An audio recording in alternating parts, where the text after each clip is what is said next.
Cyber crime જાગૃતતા પ્રોગ્રામનું આયોજન કરવામાં આવ્યું। દિન પ્રતિદિન સાયબર ક્રાઇમના બની રહેલ બનાવો સંબંધે નાગરિકોમાં સાયબર ક્રાઇમ અંગે જાગૃતિ આવે અને આવા બનાવો બનતા અટકે તે હેતુથી જનજાગૃતિના કાર્યક્રમોનું આયોજન કરવા શ્રી જે.આર. મોરથલિયા પોલીસ મહાનિરીક્ષક અમદાવાદ વિભાગ તથા શ્રી જી.જી. જસાણી પોલીસ અધિક્ષક આણંદ નાઓએ સૂચના આપેલ।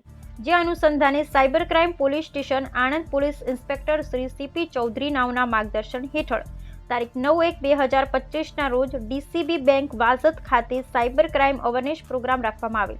સદર કાર્યક્રમમાં સાયબર ક્રાઇમ પોલીસ સ્ટેશનના એએસઆઈ મુસ્તકીમ તથા સાયબર પ્રમોટર વિરેન જોશી દ્વારા સાયબર અવેરનેસ બાબતે વિસ્તૃત માહિતી આપવામાં આવી તેમજ સાયબર ક્રાઇમ બને ત્યારે તાત્કાલિક હેલ્પલાઇન નંબર 1930 ડાયલ કરી ફરિયાદ કરવા વિશે માહિતી આપી। આ કાર્યક્રમમાં ડીસીબી બેંકના રિજિયોનલ હેડ પ્રતીક શાહ, રાહુલ બકુ, ડીસીબી બેંકના કર્મચારી ને 50 જેટલા જાગૃત નાગરિકો હાજર રહી કાર્યક્રમને સફળ બનાવેલ।